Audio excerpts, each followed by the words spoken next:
Hey, good morning. How y'all doing? It is Red Beard. It is a damn fine day. Talk about a book. We are here for a book review, and we're going to be talking about The Devil by Name by Keith Rosson. This is my third Keith Rosson read, having done Road 7, Fever House, and now The Devil by Name. The Devil by Name is the sequel to Fever House. I think originally I thought it might be part two in a trilogy, but it is not. I don't think because this thing wraps up very, very well. I think I liked this one a little bit more than Fever House. I was 3.5 stars on Fever House. Probably say 4 stars on this one. All in all, really dug the way that character arcs were brought together and wrapped up, and kind of really enjoyed the the ending, the main climax of all these arcs coming together. Now, like I said, in Fever House, this story is told um in character arcs. Like it's Catherine Moriarty, that's Naomi Laurent. I mean, every chapter is a different character. And for me, when that happens, when that happens, I tend to pick a side. Tend to always have, and that's probably normal. I'd say most people are that way, but tend to always have a part of the story that I like more, and kind of get pissed off when I have to switch away from it. But whatever. So let's get a little bit of synopsis on this one, and then we will talk about it. 5 years after the event that drove most of the global population to madness, the world is overrun with the fevered, once human zombie like creatures drawn indiscriminately to violence and murder in a campaign to restabilize the country.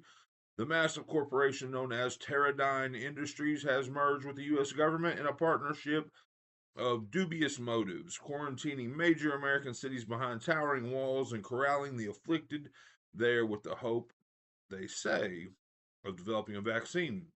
In Portland, where it all began, it always begins in Portland.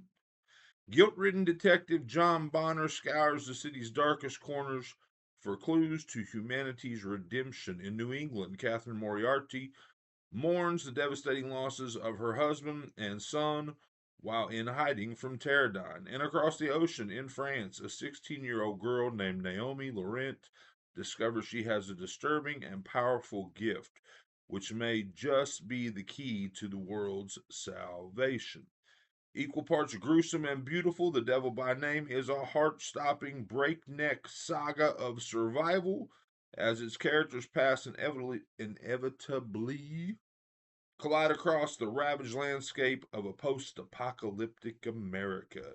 They are united by the desire to not just escape death, but to carve out some way to live anew. Everything starts and ends in the Fever House. So, pre apocalyptic, 5 years later, post apocalyptic. Post apocalyptic. Three remnants: the hand, the eye, the voice, that have been used to drive our world mad. The hand, remember, it gets out there in Portland. If you are killed near the hand, you turn zombie like. The hand um, definitely manipulates your mind and causes you to want to do violence. But at the end of this, the voice, the recording, is released, and it was supposed to be supposedly released in small areas, i.e., Portland, to kind of control that, and it was released everywhere. We are post apocalyptic now. We are 5 years later. Like they said, Teradyne, the government, the capital is no longer in Washington, D.C. It is in, where is it? It's in like Nebraska or something. I should know this. Rollo, Missouri. So, anyways, it is not in Washington, D.C. But so, like we said there, Nick is turned. That is Catherine's son. Catherine is keeping him out back in a shed, hoping that there's going to be some kind of cure.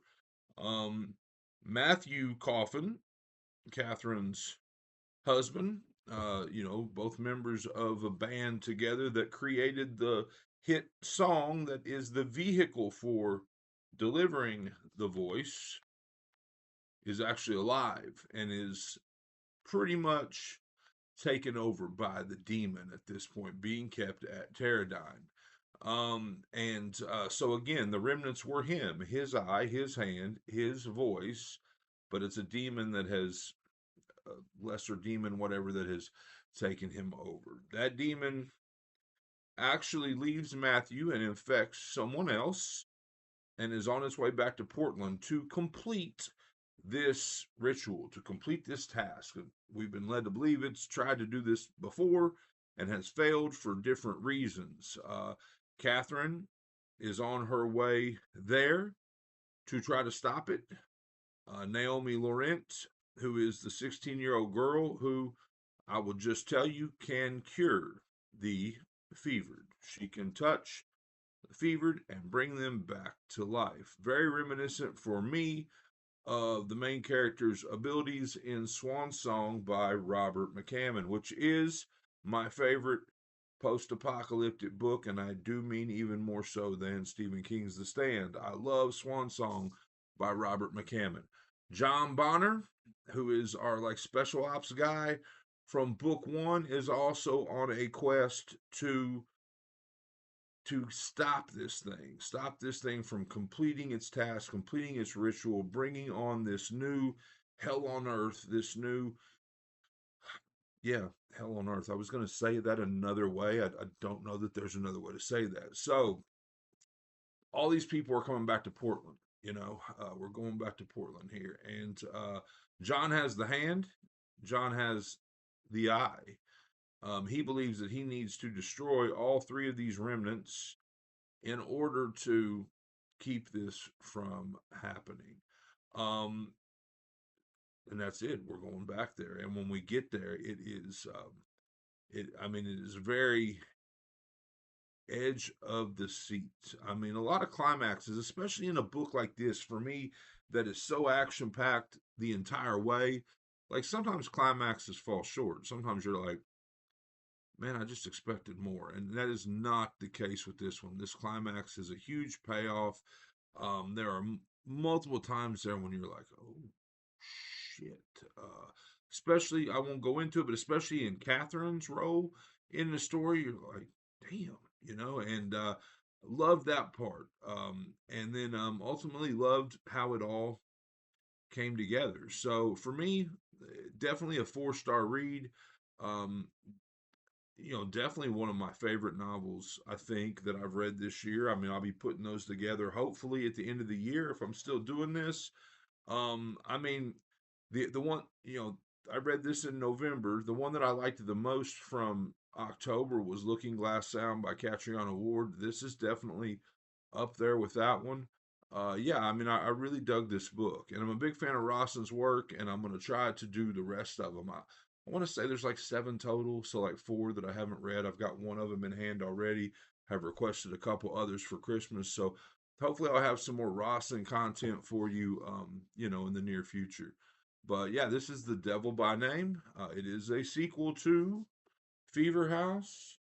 I got both of these for my birthday. Definitely worth your time. So that's it. That's been my review. I hope you enjoyed it. I hope you are enjoying all your books, all of them, as much as I am. If not, you're reading the wrong damn